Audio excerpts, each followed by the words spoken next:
Hey, what's up? It's Jared with State of Tech, and I have 21 tips and tricks for your Galaxy S10. These are going to work pretty much with all of the S10s, whether you have the S10 Plus, the S10, or the S10e. So I've just found over the years using different Galaxy phones that there are little things that you can do, make adjustments to the phone, settings, and all that stuff that just make for a better experience.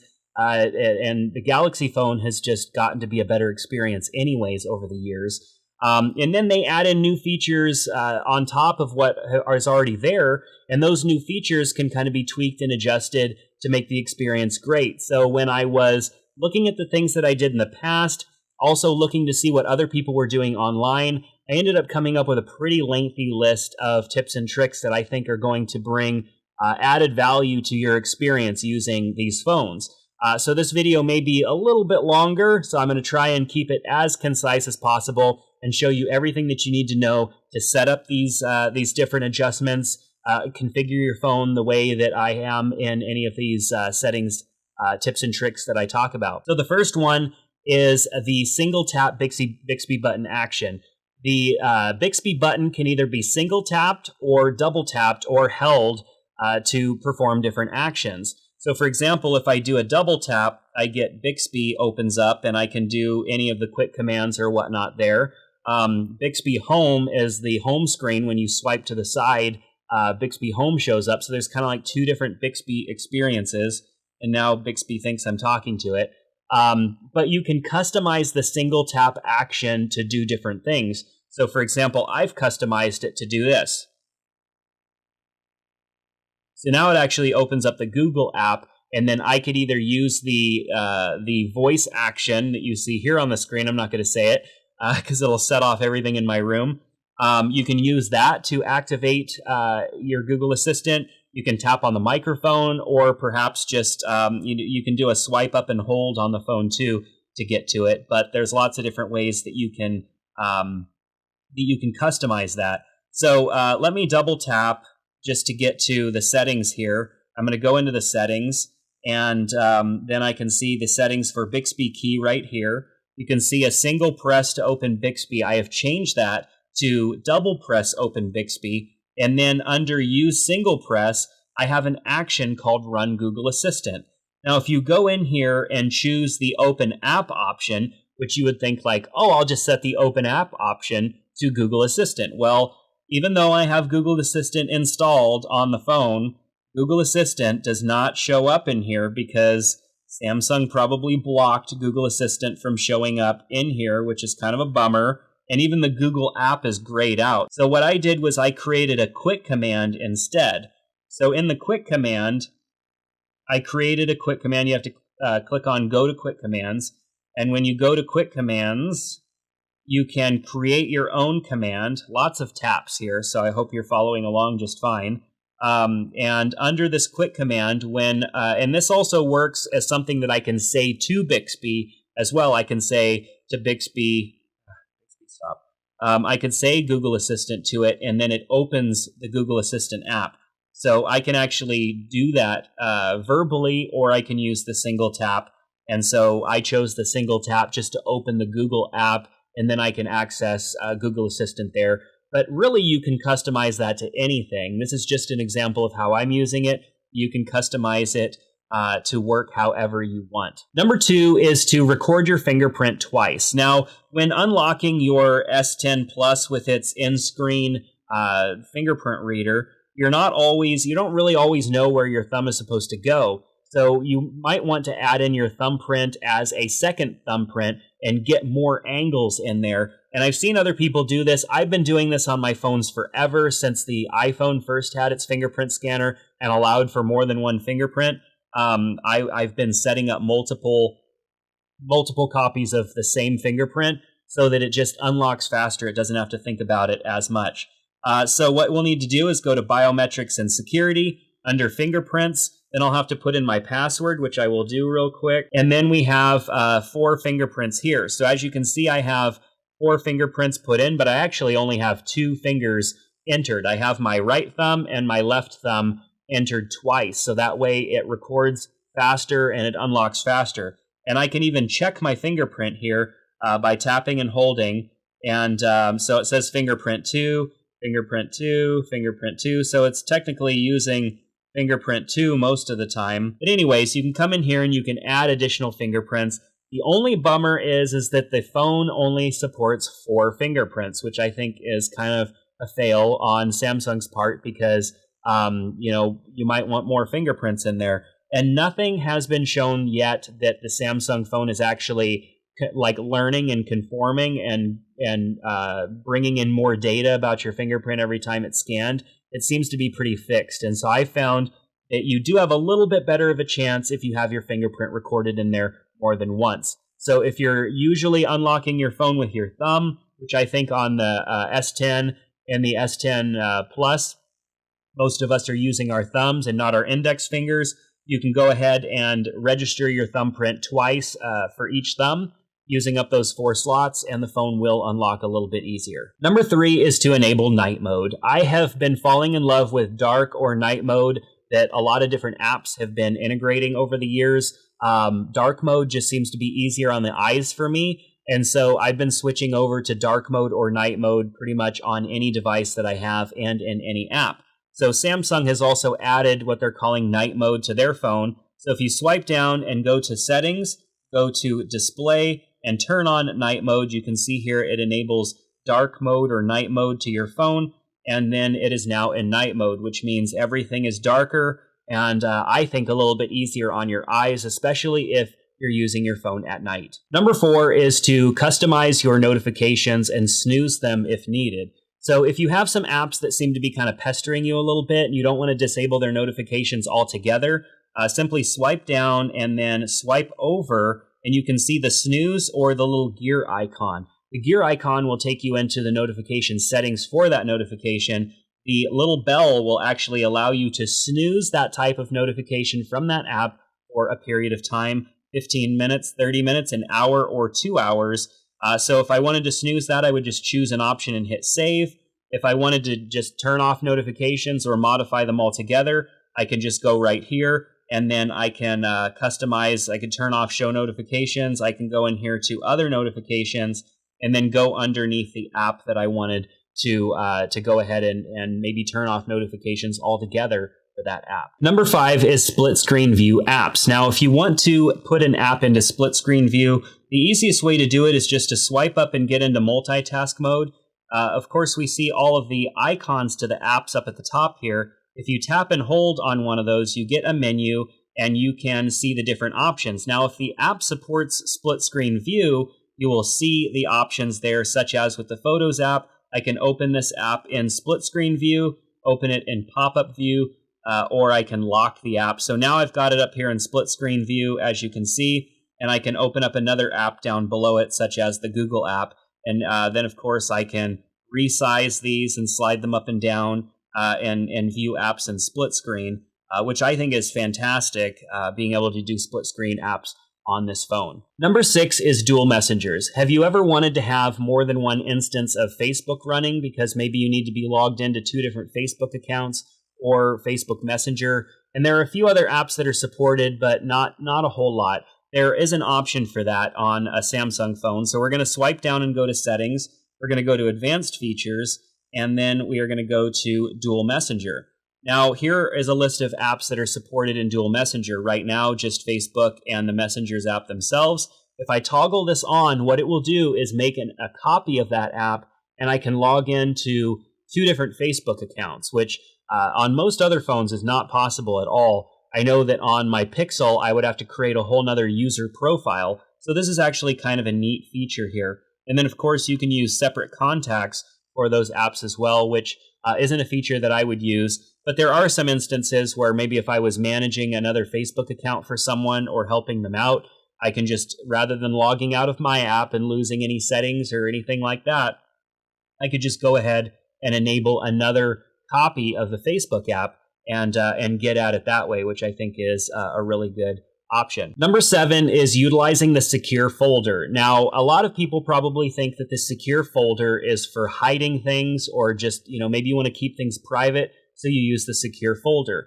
What I found is super useful for the secure folder is utilizing multiple copies of an app. So I mentioned in the last tip that you can have a second copy of Facebook or Facebook Messenger, but what if you want another copy of YouTube or you want another copy of Instagram running? Well, you can use the secure folder for that because the secure folder has its own app store, and in that app store you can download another version. So to set that up, you swipe down, go to Settings, you're going to go to Biometrics and Security, and you're going to scroll down to Secure Folder.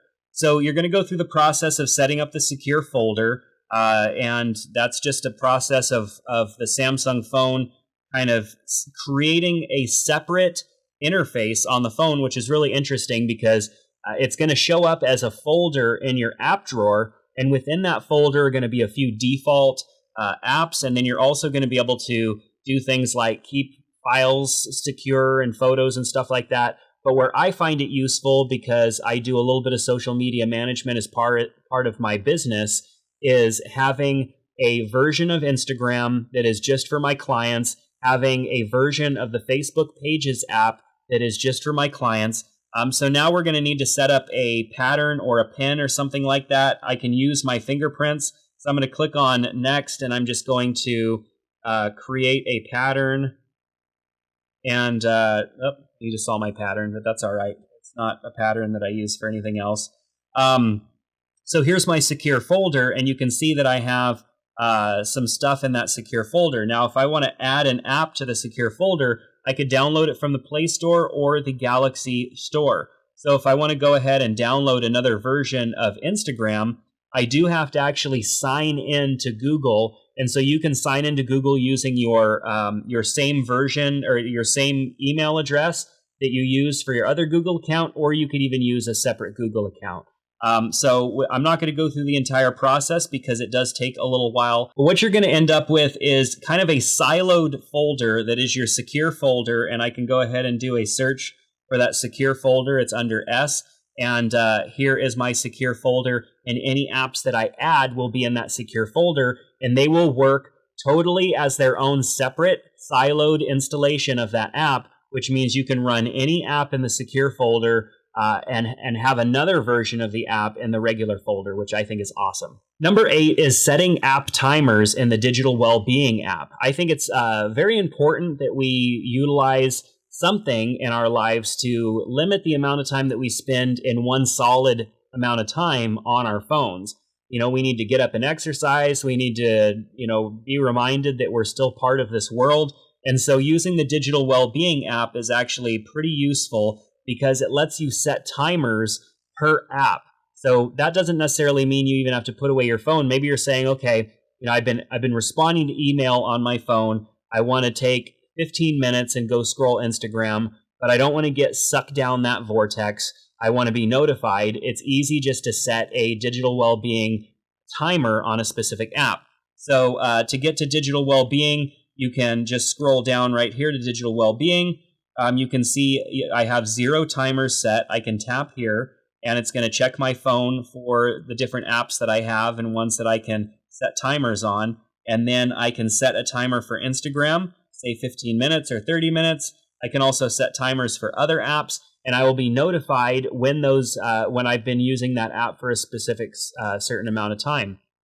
I think that's a pretty cool feature, being able to do that. I know for me, it's going to help me manage my time on social media better, and I recommend you try it out too. Number 9 is utilizing more of your screen by getting rid of the buttons down at the bottom. You may have noticed that I don't have any buttons down at the bottom of my phone, and I'm utilizing gestures.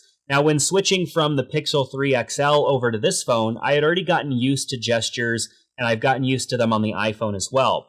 Getting used to them on the S10 has been a little bit more of a challenge, but nonetheless, I get a little bit more of my screen by turning that off. So I'm going to swipe down. I'm going to go to Settings. So you need to go to Display, and we'll scroll down to Navigation, Navigation Buttons, Navigation Bar, and then Full Screen Gestures. So navigation buttons are what shows up here, and typically I would, Samsung allows you to change the button order, which I do just back to stock Android, but I decided to go and set it to Full Screen Gestures, which then allows me just to get the full screen option here. Now, I also turned off hints, because if I leave hints on, there's these three little lines at the base of the phone which show me where those spots are. All I have to do is remember that swiping up from over here is going to take me into multitask or recent apps. Swiping over here is going to be back, and swiping up from the middle is going to be home. So I'll just turn that off, and then it makes it very simple for me just to do those swipe gestures. The only challenge is that you have your swipe up right here to get into Samsung Pay, and having that swipe up right here sometimes means if you swipe up from the bottom of the phone, it's going to try and open Samsung Pay, so you may have to swipe up from a little bit higher than that. But if you're in an app, it's not going to show that anyways, and it's not as annoying of a process.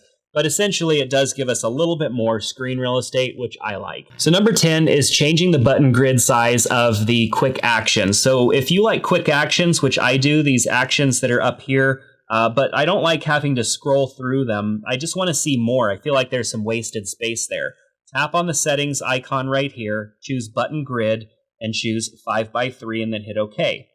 Now we have more of those showing, and even when it's minimized here, we have more at the top. And that gives us more, I think, more utilizing that space better, and it gives us more for the space that's available. And now I really only have to scroll between two to see all of those different actions. Number 11 is to show more notification icons. So by default, the phone is only going to show you 3 icons right here, and then the rest of them are not going to show up. Now, I don't have a whole lot of notifications right now because I have my phone in Do Not Disturb mode for filming this.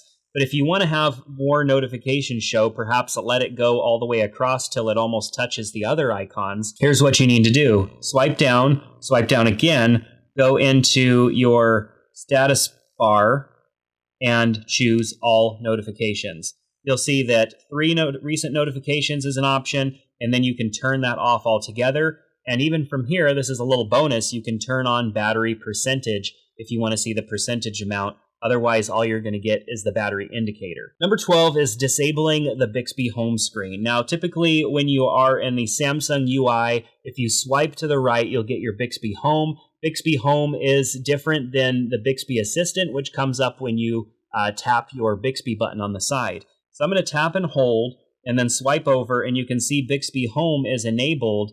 I could actually disable it altogether by just tapping on the icon. That's fairly, old news. You were able to do that on previous versions of the phone, but I think it's worth repeating because Bixby Home for me just isn't the experience that I want, and since I can't replace in the default Samsung user interface Bixby Home with Google, I just want to get rid of it altogether. Number 13 is locking the home screen layout. Now, if you don't use a case like I'm using, sometimes when you're holding your phone, you can actually long hold on an app by accident and move it somewhere. I've done this multiple times.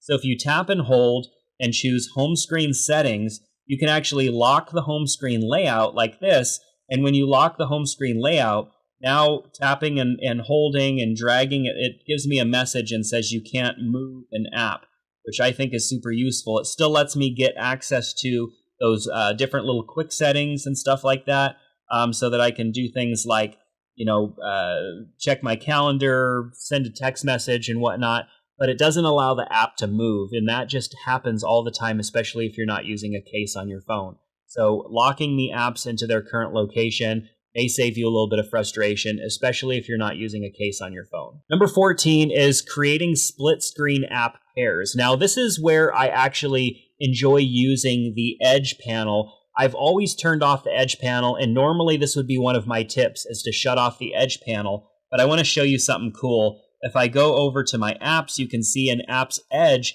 I have a couple of app pairs here. And if I tap on that app pairing, it's going to open up both of those apps in split screen. So no more do I have to open one in split screen, then open another one, and then size them the way that I want them. I can do that all with one single tap. Let me show you how to create one first.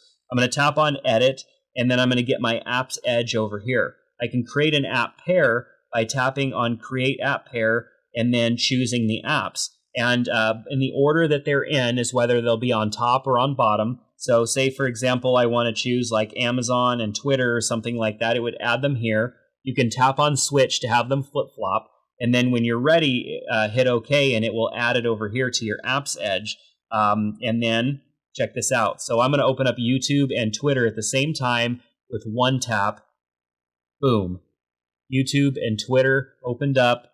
Very cool indeed. I think this is like the best use case for, let's get rid of that, the best use case for Apps Edge or for the Edge panel out of everything. So for me, Edge panel has become useful again because you can do those quick launch, dual screen apps. Awesome. All right, so number 15 is taking better screenshots. Now, we all know that with a tap of the side button and volume up, you can take a screenshot and you get into those screenshot editing features.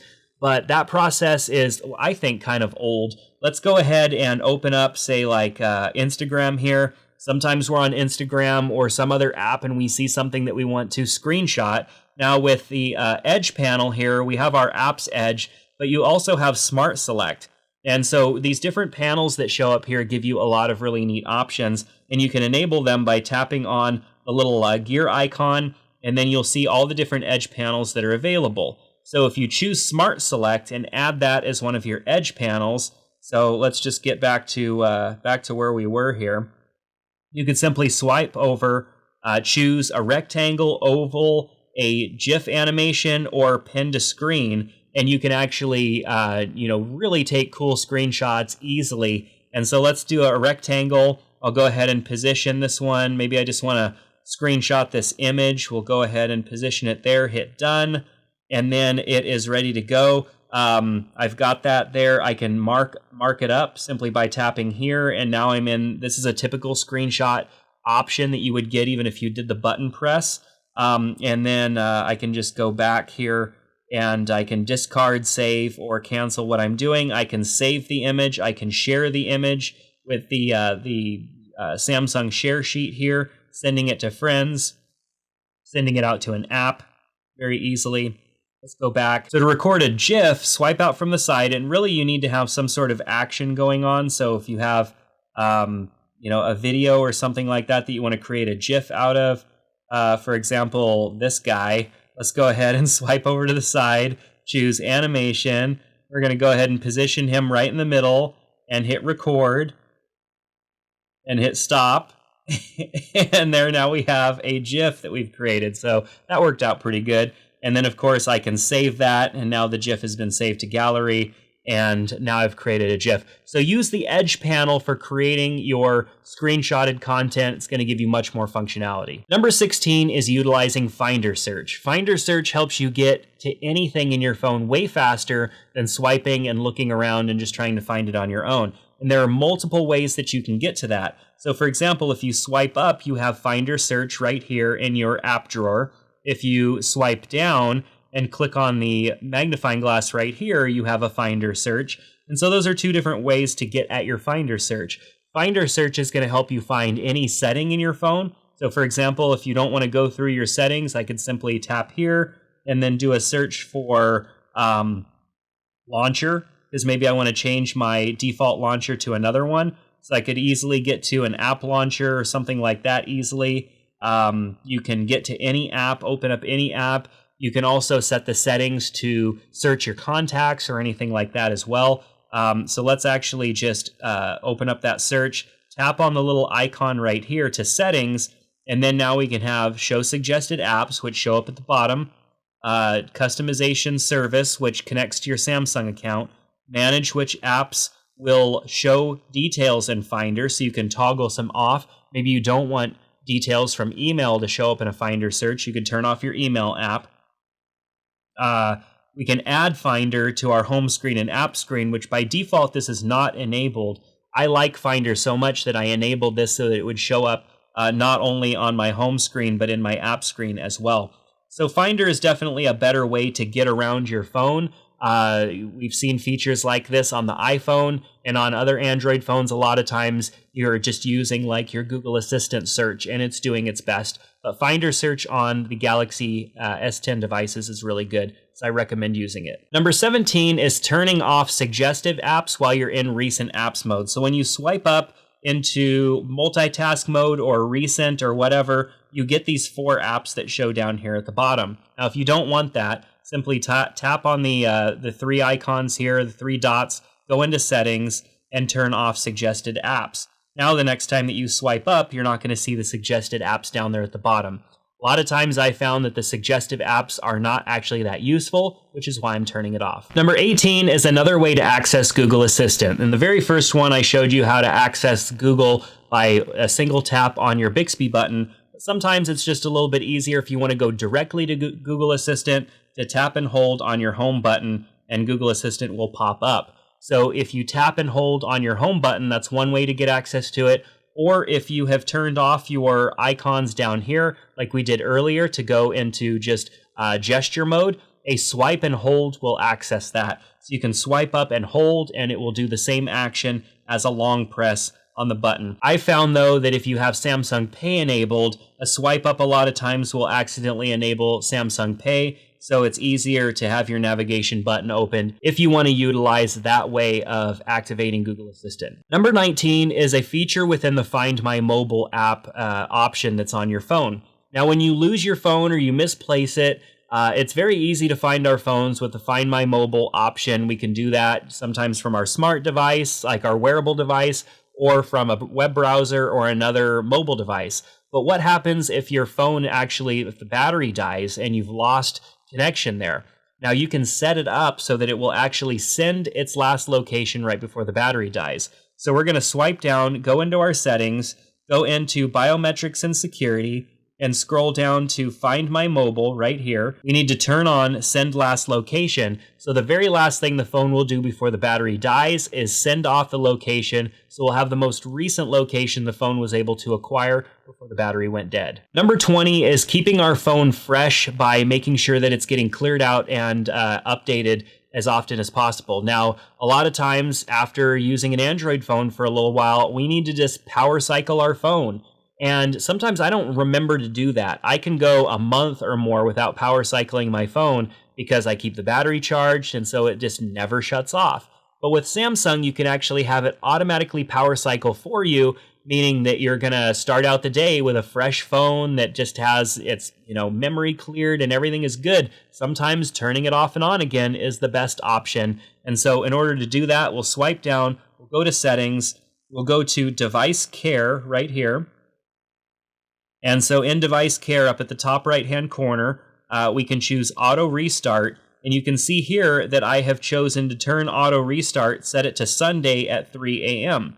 So Sunday at 3 a.m., my phone is going to automatically power itself off and back on again, so I can start the week fresh with a fresh phone. And you can see here, it will only restart if the screen is off, if the phone isn't being used, the battery is over 30%, and the SIM card lock is off. So with those things out of the way, our phone is going to automatically restart at whatever given time, and I can set that to happen every day, every couple of days, and sometimes it's just a great way to make sure that you're just restarting your phone from time to time, which is a good way to make sure you're getting the best performance out of your phone possible. Number 21 is hiding apps in your app drawer. So when you swipe up to go to your app drawer, you have all your different apps that are in there. But maybe there are some apps that you just want to hide because you want it installed, you just don't want it taking up space. I could think of a couple on my own, which are the Nova Launcher and the Nova Launcher Unlock for Nova Launcher Prime. I don't need that app to be showing up all the time, so how do I get rid of that? Well, I can simply tap and hold on my screen, go to Home Screen Settings. Down towards the bottom, I can go to Hide Apps, and then I can scroll down to Nova Launcher Prime. I can tap on that, and you'll see here it keeps tabs on which apps are actually hidden. And so I can go through and hide additional apps if I want, and then hit Apply. And now when I go into my apps drawer, I don't have that extra app that I don't need it. I need it to be installed so that I get those extra features, but I don't need it to take up space in my app drawer. So that's one way just to keep your app drawer nice and clean. Or of course, you can use it to hide apps that you don't want other people seeing. So with that said, that's going to do it for our video. I hope you enjoyed these 21 tips and tricks for your Galaxy S10, S10 Plus, and just about all of these will work on your S10e as well. If I missed something, I would love for you to share it down in the comment section below, because I don't know everything. I learned too from seeing and hearing some of the things that all of you try and figure out as well. So share those. What was your favorite tip or trick that I mentioned in this video? I'd love for you to share that with me down in the comment section below as well. If you haven't picked up an S10 variation of this phone, the links are in the description below, so you can check those out. Other than that, thank you so much for checking out this video. I know it was a little bit longer. I hope that it brought you a ton of value. If it did, give me a thumbs up. If you haven't subscribed to the channel here, go ahead and do that, and I hope to see you in the next one.